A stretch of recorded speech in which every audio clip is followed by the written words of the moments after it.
Is everybody in? Is everybody in? The show is about to begin.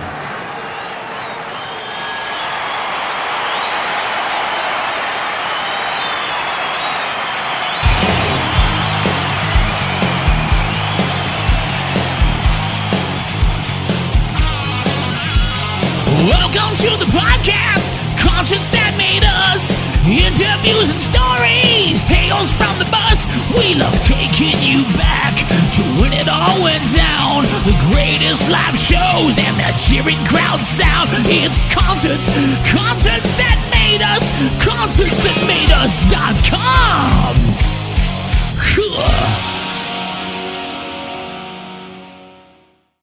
Annamaria and Dave, you're very welcome to Concerts That Made Us.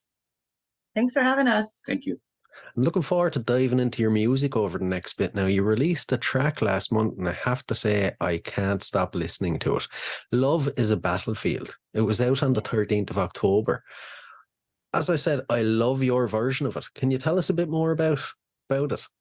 Sure. So I usually warm up to a bunch of songs, and that was one of the songs that I would just warm my voice up to. And we had decided we wanted to do a cover. We don't usually do any covers. Well, I take it back. We do one cover live, and that's Set the Controls for the Heart of the Sun by Pink Floyd. And that was it. That's the only cover we've ever done. So we were just talking about, well, why don't we just try a cover just to try it? And we're like, well, what cover? Because we wanted a song that we could Vajra and make our own. It didn't make sense for us to just regurgitate what someone else has done. Then I'd rather just listen to the original. So we wanted something that had some space, and who knows what that means. So this song had a lot of space because it's from the 80s. And the sound is different, and it's not progressive at all. And we lean towards that area, although we don't fit squarely in any genre. And we were driving down, Dave and I were driving down the thruway one night. The New York State Thruway, if anyone's wondering. And on the radio, the song came on, and I just sang it. And he's like, whoa, that's the song we got to do. So I was like, all right, cool. So we were in my childhood bedroom at one point, and we were just like hashing out bass lines. What if we try this? I was on the keyboard, he was on the bass, and we were just kind of going back and forth, and we decided on something, and then went into the studio with Jimmy, who just came up with a beat. And then things kind of just morphed a little bit in the studio. A lot, actually. They morphed around in our rehearsal space. As it will do. Right. And it just told us what it wanted. My vocal delivery pretty much stayed the same. Yeah. So I was like, all right, well, if I keep singing, I just kept singing along no matter what we did. It was kind of just like tiny differences. And I thought, okay, well, that's the way it's got to be sung. For some reason, it's telling me it wants that. We went into the studio to record with Sahaj, and Sahaj gave us an idea for a really cool guitar part. So, and then just did a layer like within 5 minutes. He's like, what about this? And we're like, whoa, that's great. So, I mean, it just kind of came pretty quickly. But, we knew the song. We've all been living with that song for a long time. So 40 years. Yeah, pretty crazy, apparently, right? So it just, it was the next stage. What we just added what we thought we could add to it. But we were very happy with what we came up with. And we knew the first time we got it back from Sahaj, like the, draft version of what we had recorded, we all were like chills. We're like, okay, this is something, you just know, and it's hard to really say what that is, but that song had it. So we're like, okay, cool. And is it one and done now, or are you open to more covers from classic songs? There will be a couple more covers maybe coming. One is a really big surprise. I can't say anything yet, but yeah, I'm very prepared. There will be just maybe a little more coming, but not too many, because we are an original band. Yeah. We don't want to be pegged as a cover band, but you got to do it sometimes, especially if you can put your own spin on it. or take something and like have people go, wow, what was that? You know, and that's all I'll say. The transformation, the alchemy is like the fun part, you know, what could we add to this? Because it's already a great song, you know. Yeah, exactly. And what do you hope people take away from your version of the song compared to the original? We're hearing a lot of positives on, you know, like we've heard the song so many times, but like your version is like awesome. It's just breathed a new life into it. So that's a great compliment to me. Like that's what a cover should do anyway. So, but have you heard something else? Yeah, I mean, it's just our version of it. It's the same song, but it's transformed into a whole different like way of hearing it. And a lot of people have said that they love the version because it doesn't it's not a carbon copy of the original, not even close. So there you go. That's exactly what you want though when you're doing a cover. You know, you want to make it familiar but really put your own mark on it, so it's different. Yeah. Exactly. And it's fun. It's fun to try to do that. You know, it's a challenge. Just to, you know, color outside the lines a little bit and like how far can you go? Yeah, exactly. And when it comes to creating original music then for you guys, typically what does the process look like? The process is always different. For me, it's sitting with the keyboard and just playing something over and over, and then something just comes, and then I'll record it, and then I'll layer things and record something else over the top of it, and it just tells me what it wants. If I'm in the right place. I usually work with sounds. A sound will inspire something. So the sound has maybe some sort of natural reverb, or the sound has something about it that will just inform the next step. If I sit with the guitar, it's the same kind of thing. It's just sitting and kind of riff making over and over again. I'm really not a great guitarist. I'm a horrible guitarist. I'm a horrible piano player, but I'm able to play enough to be able to write, if that makes any sense. And then whenever there's something that I just instinctually feel is worth exploring or breathing life into, then I'll share it with the guys, and then we'll kind of move forward with it. Your process is different. Yeah, I mean, I like to sit with something that already has a structure and see what I can do to morph and change what I'm doing during that structure.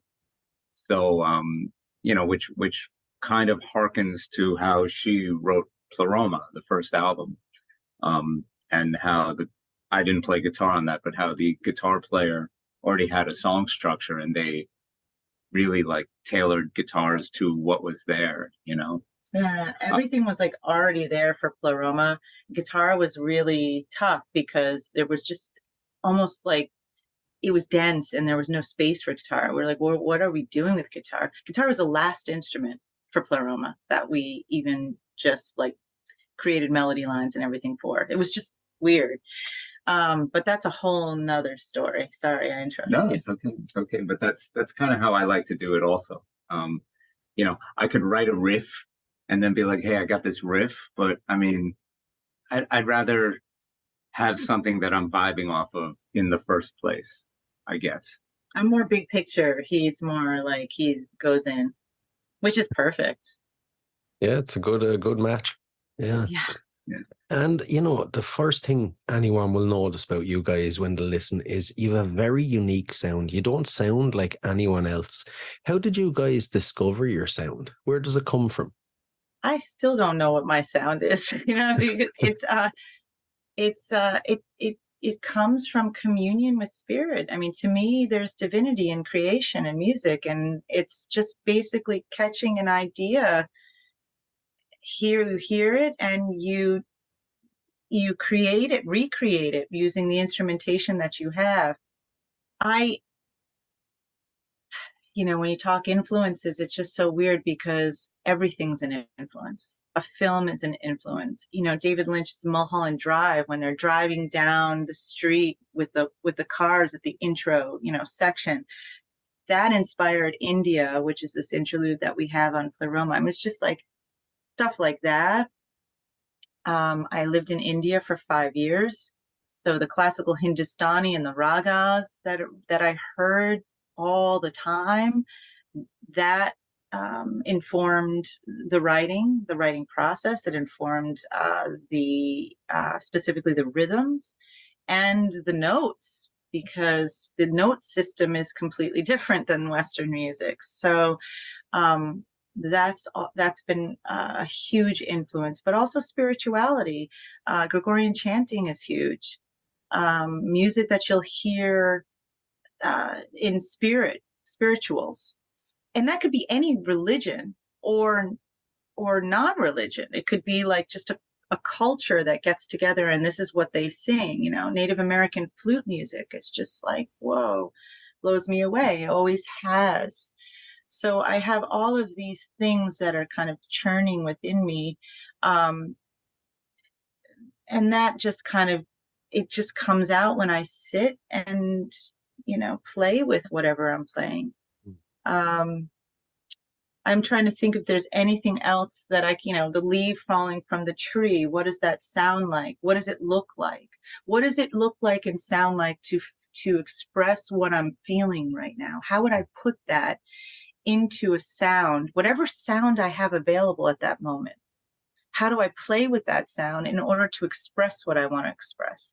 And if I can't fully do it, or I can kind of do it, see where it's going, then I'll say, Dave or Jimmy or whatever, like, how do we do this? What does it sound like to do this?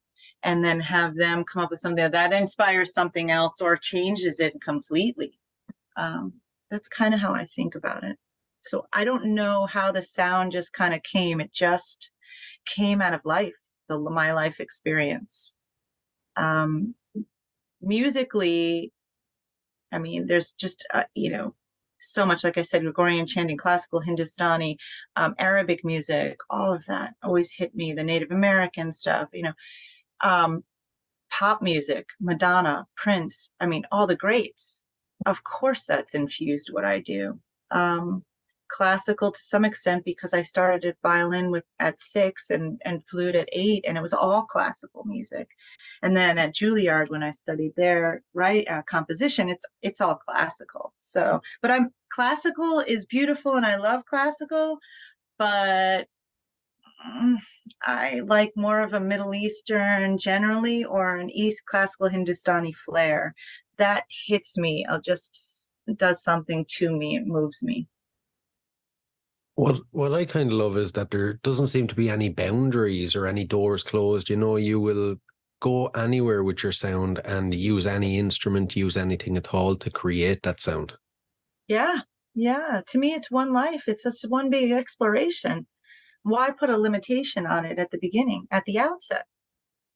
And also, like song structures on the first album, Pleroma, there's an 8-minute song called The Apple, which is completely different than a 3.5-minute song, like Crown or Crucified, 4 minutes, whatever. Yeah. But it's the same, the same band, and we can put those two in a show right next to each other and it'll go perfectly, even though they're completely different, So that's fun. That's fun to do. And it's fun to not be pigeonholed, because we could do whatever the hell we want. So, which I guess, in the music arena today, in the whole grand scheme of things, either you're going to be a corporate, you got to do this and sound like this, or you're going to be a free flowing, you can just kind of do whatever you want. But the songs still have to be good. And that's the big, concentration. I don't want to put a song out that isn't catchy at the end of the day. So the pop music definitely is an influence. Yeah. Yeah. And I suppose at this stage, so we'll dive into your history when it comes to music to give the listeners a sense of where you come from. Now, it's a bit tricky, but can you remember your earliest musical memory? Ah, you I should do. say. I'm I going to do. think about it. I Yeah. do.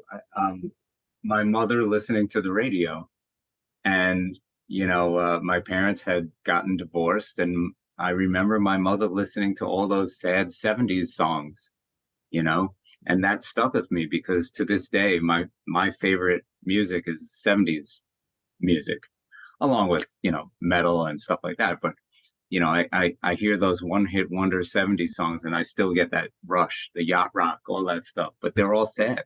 Hmm. And so that's my earliest memory is sitting there as a small child listening to my mother listen to the radio. So I like it. I like it. For me, I can't tell you if it's really one memory or maybe just a bunch of different things that I can remember. Mom would always sing to me these weird jingles that apparently must have been on the radio or on the TV when she was a kid. So she would sing me stuff like that. And then she loved the Grease soundtrack, so some of that would be on, which I mean, quite honestly, it's not my thing. But she would, it was fun because she would take me around and dance around, like dance with me in the living room. yeah, but And I Olivia loved that. Newton-John, it's Olivia Newton. I know she's great, but it's, it's just it doesn't grab me. Yeah. And so I remember that. I remember the radio, and I can't remember this song right off the top of my head, but there was a song that I remember Dad. It was a soul song that Dad would always sing, kind of in the car. And then I think the other thing that I really remember is I started dancing at 3. So that was the piano, and while we were doing ballet at 3, what a 3-year-olds can do, shuffle, shuffle, shuffle, step, maybe that was the tap. I took ballet and tap. That might have been the tap. But, just, little kid going like this. So I remember the piano playing, and that would have been classical.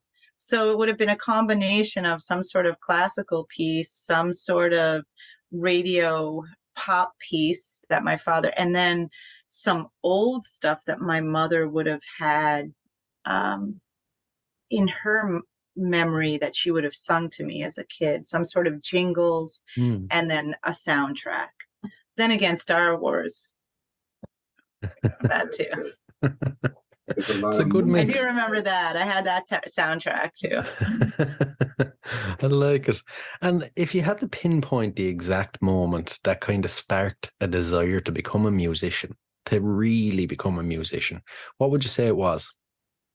I know what mine is. Go ahead. Kiss Alive.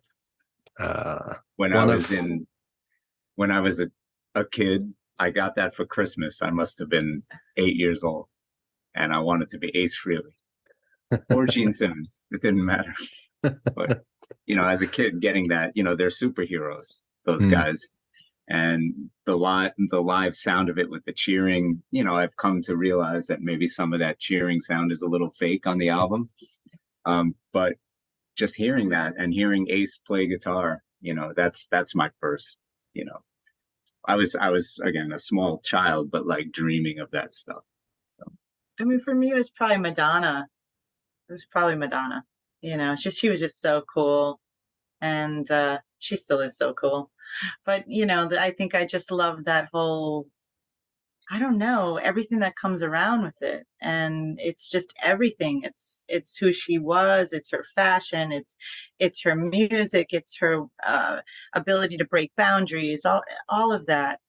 She's a rebel. I mean, I was very much drawn to that, but also Prince too. That was pretty big for me. Listening to Prince, I used to choreograph dances in my living room to Purple Rain, the whole soundtrack and all of that. So I would just, for the whole, over and over again, choreograph dances in the living room. That's just how I spent my time as a kid. Weird. No, not weird at all. Pretty cool. Pretty cool. And, it's called Concerts That Made Us. So as a concert goer, what concerts would you say have made you? Tool, for one. I mean, massively. From the moment I went to the first show in 2000, I was just like, oh my God, I've just had a religious experience. And what they're doing, not only musically, but visually, is compelling. I feel satiated. I feel like catharsis and everything. And when I left the first show, I was like, oh my God, that's how it's done. So that's a huge one for me. For me, it's probably the fact that living in New York City, we got to get all of those tours that, you know, if a band was coming over, they'd play New York, coming over from England or whatever. So I saw the early incarnations of like Venom with like, you know, Metallica opening or Slayer opening, you know, in the clubs. And those, what, you know, typically would be small shows became the memories of iconic shows. So kind of like, if I could explain it that way, like I remember seeing Metallica in small clubs and then seeing them at the Garden.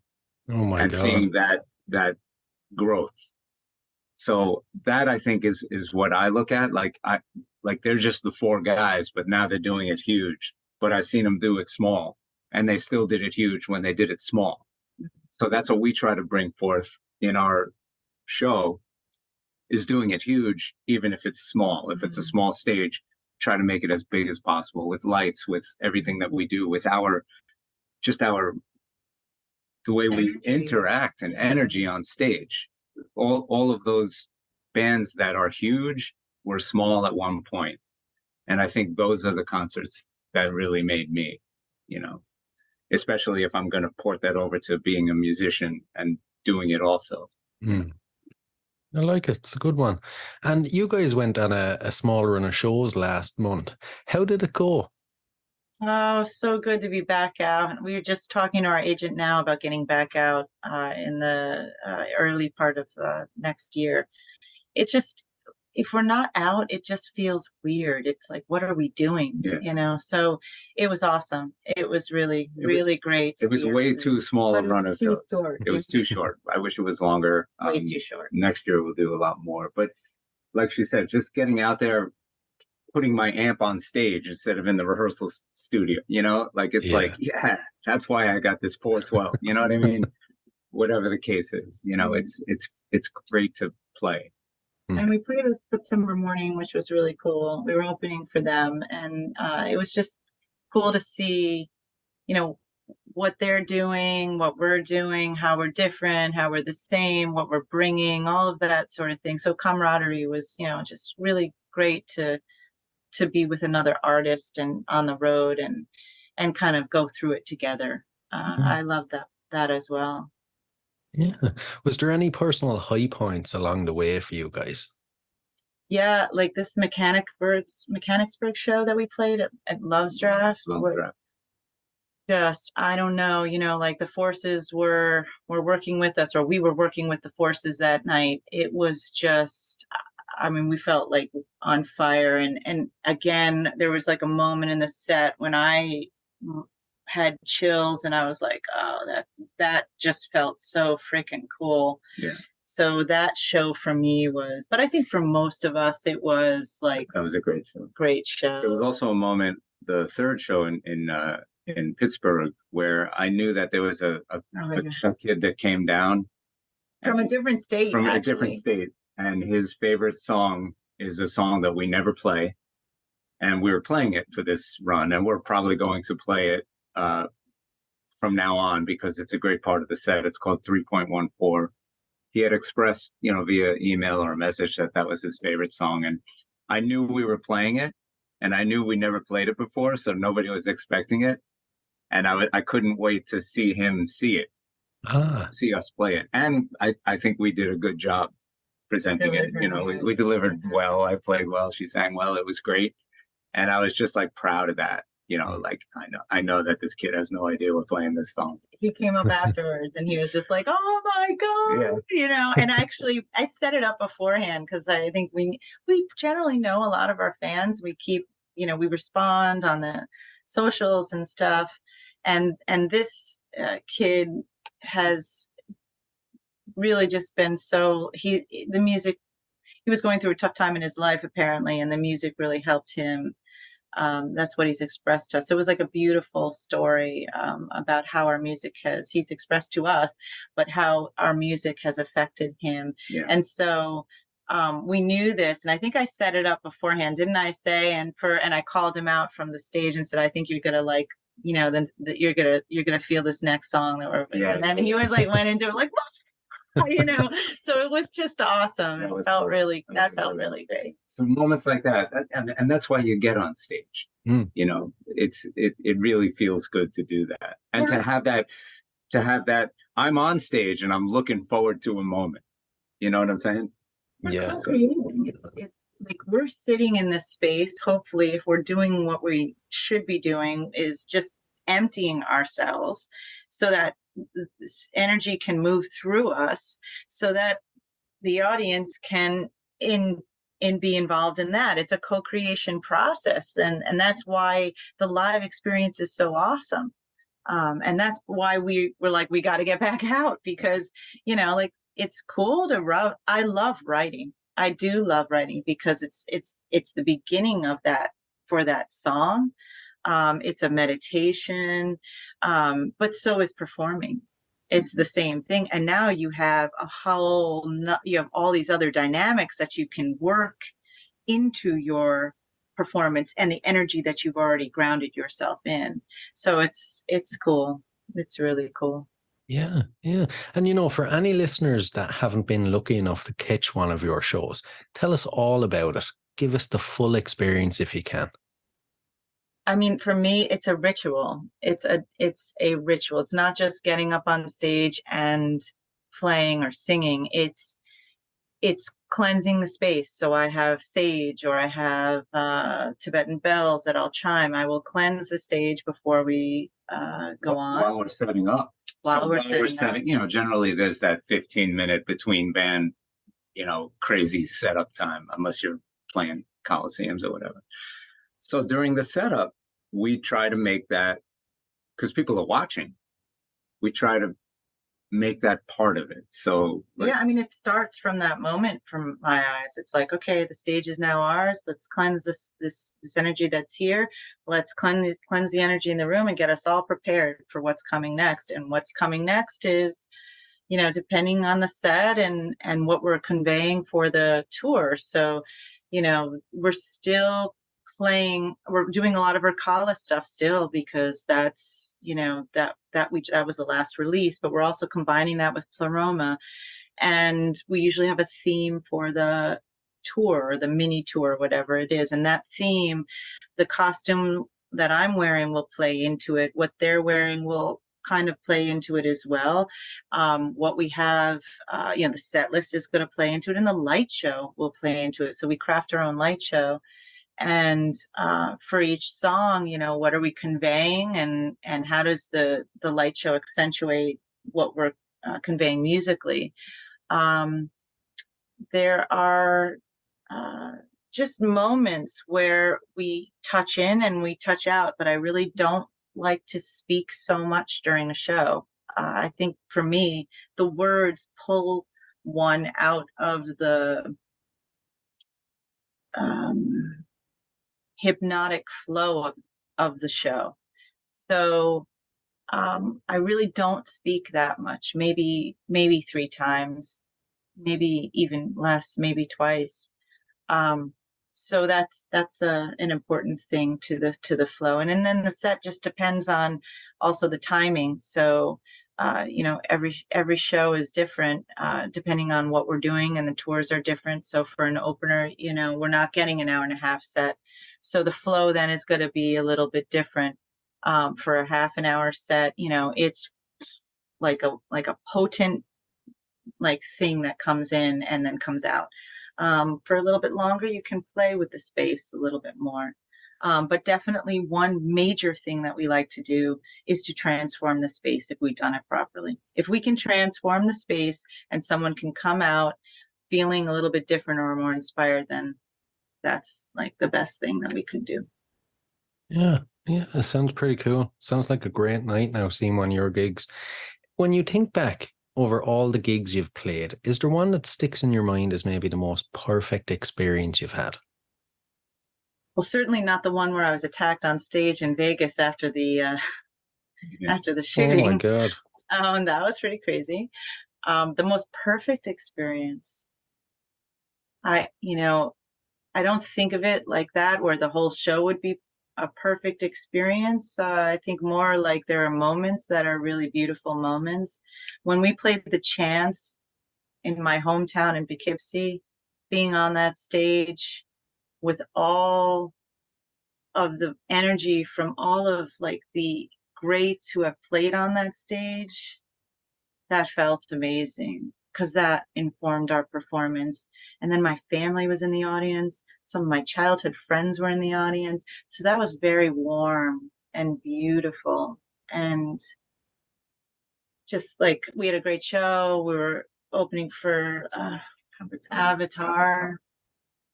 It was really, really lovely. For you, what do you? I don't even know. Viper, maybe? Maybe the Viper Room in LA, because, as a New York band, it's tough to get people to come down to an LA show. And we had a packed house because we had a lot of friends there. We had a lot of people who promoted out there. And, for our LA show to be one of the best shows of the tour, that's kind of cool, because usually people are like, oh, LA sucked, So the Viper Room, I think, on one of our previous tours was probably one of my favorite moments. Your amp. And that night, I did not have, I was using a JCM 800 Marshall amp, and the night before it blew or something went wrong. So I did not have my amp. So I said to the house guy, I'm like, I don't have an amp. I got this little backup. He's like, oh no, we got house Marshalls. And I'm like, all right. I plug into their JCM 800 and I'm like, oh my God, this thing sounds better than mine. So I was happy to use it. I was like, I was in heaven. And then I got mine fixed in Seattle, but that's a whole nother story. Yeah. Yeah, I think LA was probably my favorite. And I grew up loving the whole Sunset Strip thing and all of that. So that was a thing for me. So I like it. And afterwards, after a gig, how do you guys wind down? How do you get rid of the energy? A drive to the next city, a 2-hour drive to the next city. That'll do it. I mean, a lot of times it is that, but dinner at Denny's. We feed. We like to feed after the show. Like, I can't eat before a show. I can't go in with a full stomach. I don't want my body to be digesting. I want to be fully on point with everything that's there. I'll have a beer or two, but there's no partying. It's not. No. When you're doing it at our level and you're in a van and stuff like that, you can't be. It's not the 80s. It's not the 90s. It's nowadays, being that sloppy drunk guy on stage does not cut it. It used to cut it way back when. So there's so to get to your question, to winding down, dinner, driving, everybody saying, where you screwed up in the set and laughing about it, saying, oh, no one noticed that, that kind of thing. So just hanging out with the band. Or the great parts of the set. Yeah. Or the great parts. Yeah. I feel like you're right, though. Nowadays, bands are more business minded and more professional. They know that they have to take care of their bodies and their careers, Yes. Yeah. I mean, I think the awareness about life is just different, like we're not like, I don't know. Even when I was a teenager, I didn't really act like that. I was always more mindful. I think we're all more mindful about our health, and I don't, quite honestly, I don't want to be drunk on stage or hung over the next day, and then I'm not in doing what I love to do. Then I'm focused on, oh God, am I going to throw up, or am I going to, why do that to yourself? That just seems idiotic. Yeah, definitely. And how do you guys balance your personal lives with the demands of being in a band? We don't. Right. No balance whatsoever. Yeah, zero balance. It's crazy. It's just craziness all the time. Yeah, I mean, So- every part of what we do is kind of intertwined. We were just at an ashram this weekend, and they asked us to sing a couple of songs with an acoustic guitar, which we never do. And we're like, okay, we'll do it. But like, it's always everything comes from everything else, and that's just kind of the way I approach life. So, one thing inspires another, and so we combine it. We're trying to be better with taking time to do nothing. Because when there was a period of time in my life which just kind of ended, where I was just going. And I felt empty. So I'd go to write a lyric and I'm like, I don't even know what to write. I'm like physically exhausted, but mentally exhausted, spiritually exhausted, emotionally exhausted. And so then what comes out of you at that point? It's like a complete blockage. So I'm trying to be more mindful of, we're just going to take it easy today. We're not going to put any kind of assumptions about what we need to do. If we have to go to the grocery store to get grapefruit juice, all right, we don't have to set a time, but we can, just factor that in at some point and be gentle with ourselves, I guess, instead of, oh, we got to do this, we got to do this, we got to do this, we got to do this. So maybe the balance is coming more in that sense, but it's a work in progress. Right. I get you. And when you think of the future then, how would you like the band to evolve, say, in 5 years' time? What would it look like?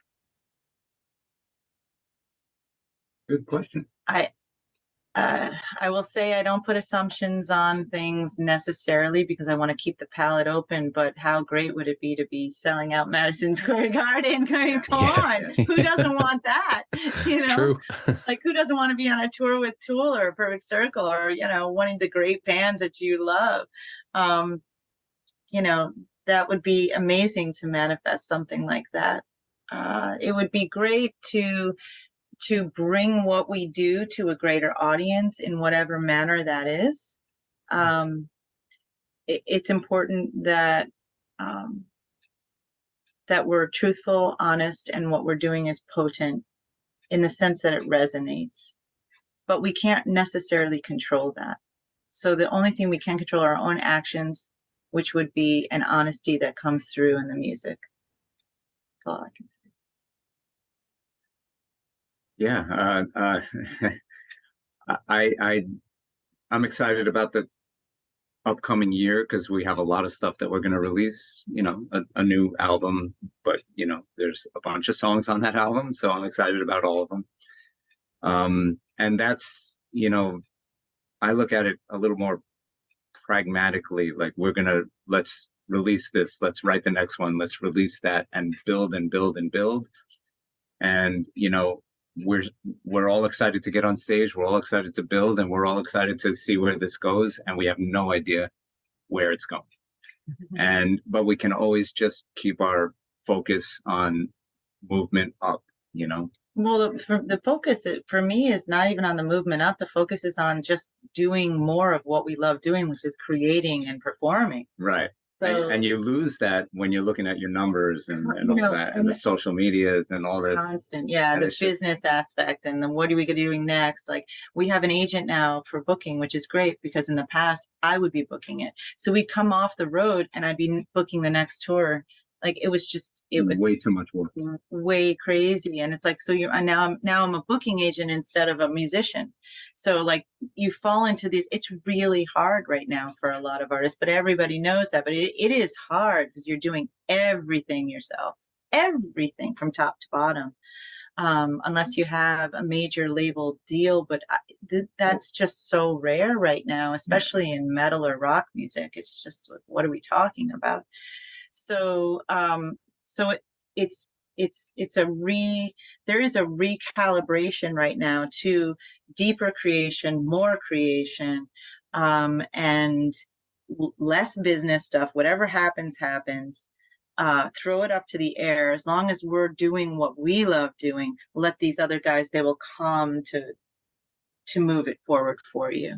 But like I said, what comes with that is surrender, peace, and listening to that other stuff that's there so you can catch it and bring it into the manifest it into the concrete world, the material realm. Yeah. And before we dive into the last couple of questions, then, future plans that are set in stone, new music, gigs, anything you want to share with us? There will be new music. There'll be a new album next year. It's the second album in the trilogy series, Exploring Consciousness. So that's coming. There will be more tours. I can't say anything yet because nothing is set in stone. But we are we're working on that with our agents as we speak. And we've already started the process for the writing for the third album as well. Yeah. So yeah, plan set in stone. And videos. And videos. More videos. Because we do the videos 100% DIY. So that's a whole nother crazy time. But so we've started that as well, so we can kind of like work simultaneously on finishing these songs and starting those videos. And we actually filmed some stuff for a few videos. I have pieces on a hard drive that, okay, this is for that video, this is for that video, this is for, so that's kind of cool that we've already started that process. So that's set in stone. Like there will be video releases and music and releases. New music. In 2024. Yeah, we were in Italy this summer with my family, and no boundaries. We were on vacation and we're shooting music videos. So, like it's what it is. So there you go. And finishing one of the songs while we were in Amalfi. So yeah, it's crazy. So there's no separation between the personal life and the band life. The band life is the personal life. Yeah. But the personal life is also the band life because it's what we love. Yeah. Yeah. Sounds like you guys are going to be crazy busy over the next year. I hope so. It's winter, right? So our winter's coming, or right now, I guess it's still technically fall. But like, I feel that already, like just go in, do what we got to do, be super productive during this time, like internally, because we're going in and I'm not distracted by the glorious weather and I want to be outside hiking and all this sort of thing. We're just going into that phase right now, and then it will be an outward space come early next year. That's what I see. Yeah. All right, we'll dive into the last couple of questions. So these are a couple of random odd music questions, but I'm intrigued to see your answers. If you could see any performer from history in concert from one night only, who would it be? Stravinsky. Right. But he's a composer. He caused a riot in Paris with the freaking operas. That would be amazing. I would love to see either the Doors or the Eagles or Led Zeppelin. Oh yeah, that too. In their heydays. Yeah. But in their heydays, because those are like the things that you see on video, on TV or whatever, in documentaries that I've never seen. So, and I will never see. Yeah. So that's kind of where I'm looking at, I'd be right there with you. That would be amazing, especially the Doors, Jim Morrison. Right? Oh, To see Jim and to go through that ritual with him, be out of this world. And the next one, here's where the odd part comes in. If you had to spend 24 hours locked inside a room with any musician from history, who would it be?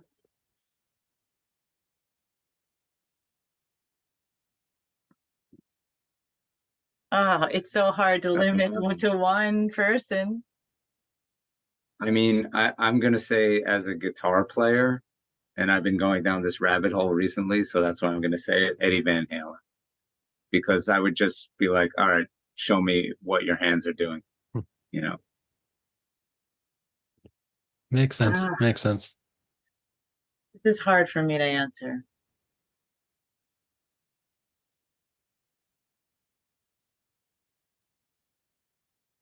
I think composers more than I think just straight musicians.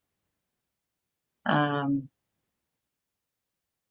it would be cool to sit in a room with Jimmy Page and talk to him about music and life and how it all combines for him, Crowley, his spirituality. There are other people. I mean, that's kind of more of an obvious answer. I like it. I like it. I picked an obvious guitar answer, but there are so many people, Yeah, it's hard to narrow it down. And the final one, what song would appear on the soundtrack to your life? For me, it would be Hotel California. Lots and lots of reasons. But I love that song, and that guitar solo is my favorite moment on, probably recorded for guitars ever. So Right. Has to be that one. So the soundtrack of my life. I mean, of course, I think of a Tool song because, like Push It or Right in Two.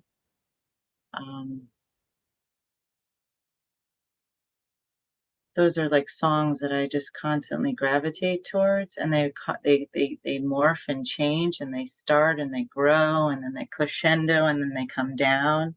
So I kind of see a life in those songs.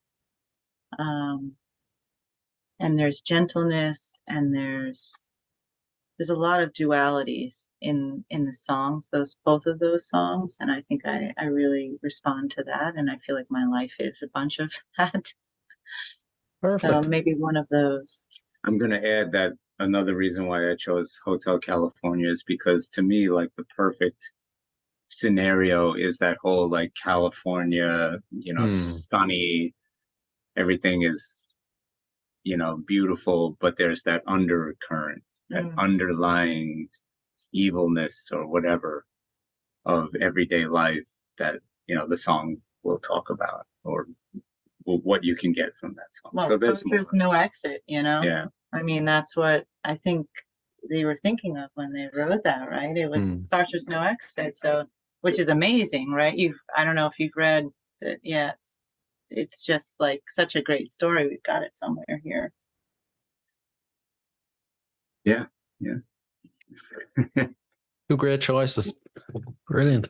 Listen, guys, it's been an absolute blast now. I've really enjoyed chatting with you. Thanks a million. Thank you for having us. It was fun.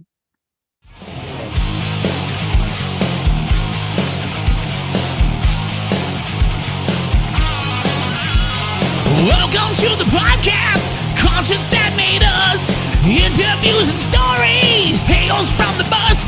We love taking you back to when it all went down. The greatest live shows and that cheering crowd sound. It's concerts that made us, concerts that made us.com.